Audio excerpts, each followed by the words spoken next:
dear compatriots and fellow loyal subjects to the Federated Sun, I must begin this recounting by confessing this particular expedition was of my own volition. No orders from the Ministry of Trade, no summons from the House Davian, and thanks to the heavens, no navigational mishaps. No, this simply is a fascinated little jaunt into a deep reaches, the world that exists between legend and lunacy, yes, the independent planet of Randis. The voyage itself was mercifully uneventful, though my dropship steward did faint upon hearing that I planned to visit a planet populated primarily by warrior monks. Quite right, I told him.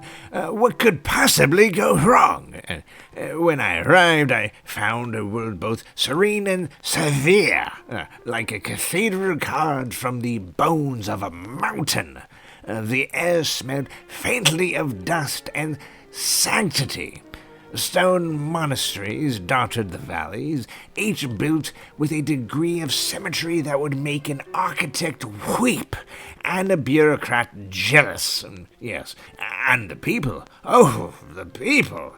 Every one of them walked with dignity so profound that it might have been mistaken for arrogance, were it not so disarmingly serene. Yes. It was here that I first heard the name Brotherhood of Randis spoken in hushed tones by merchants who warned me not to mock their holiness. Naturally, I took this as an invitation. I was received by a brother commander, Galad Fewers, a towering man whose handshake could crack ferrocrete. Yes, he spoke in slow, resonant tones, each word weighed as though it carried moral consequences. We of Randis, he told me, seek to perfect ourselves so that war itself may be redeemed. I responded that I had been attempting to redeem breakfast for most of my life, with mixed results. He didn't laugh, but I am certain I saw his mustache twitch in spiritual amusement, yes. Their fortress monastery was a wonder of solemn design, massive stone corridors lit only by filtered sunlight, banners of ancient crusades hanging beside the skeletal frames of retired battle mechs. Each machine stood like a sainted relic, blessed with oils, wrapped in prayer ribbons, and inscribed with verses of the Canonical of Steel. It was, without exaggeration, the most reverent garage I have ever seen. Yes. The Brotherhood's culture is one of balance, discipline without cruelty, faith without fanaticism. They train from dawn till dusk, their drills resembling both military exercise and religious ritual. Even the youngest acolytes move with a precision that would make a Lyran parade officer weep with tears of envy. And their society operates entirely upon oaths. Each member of the Brotherhood pledges themselves to a code of honor that forbids cowardice, cruelty, and unrefined table manners. They do not marry, they rarely trade, and yet they sustain themselves entirely through reputation, offering their services as defenders and peacekeepers to border worlds, the colonies too small matter for the great houses. I asked one such night why they took payment in food and fuel rather than sea bills. He replied, because gold feeds the belly, but honor feeds the soul. A lovely sentiment, though I suspect the lack of taxation helps as well. Yes. Then their medical arts are no less astonishing.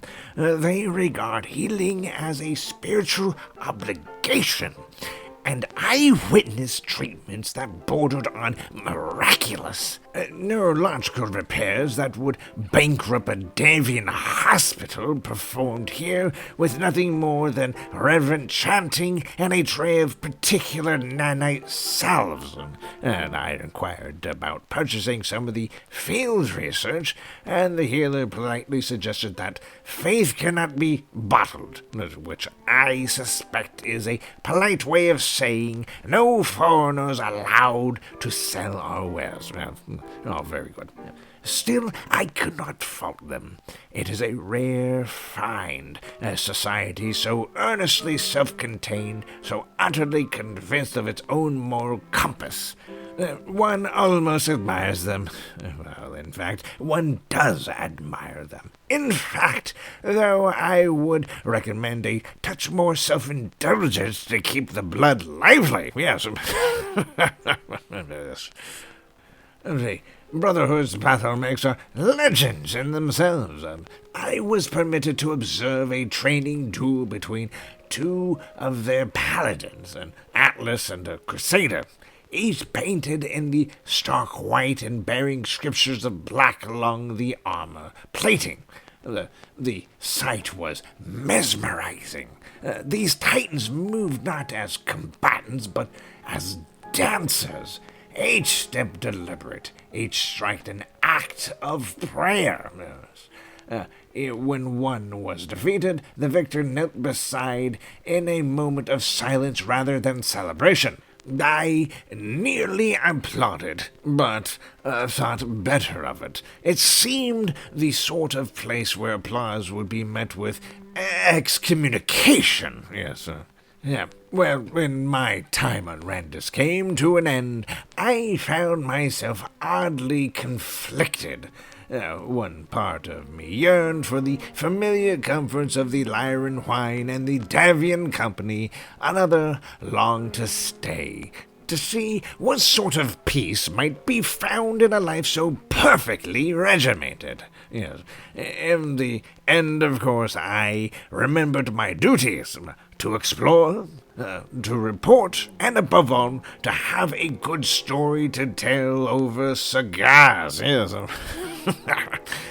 As my dropship lifted from the monastery plateau, I watched the Brotherhood below, dozens of armed, unarmored figures kneeling before their mechs, the sunlight gleaming off polished ceramite.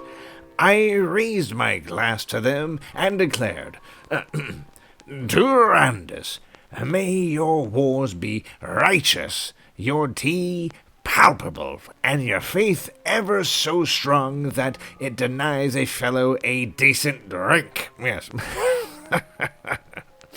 And with that I departed the world of the holy warriors, content in the knowledge that I had seen perhaps the strangest and yet most noble contradiction in all the stars. Yes, a people who wield war like a sacrament and peace like a blade.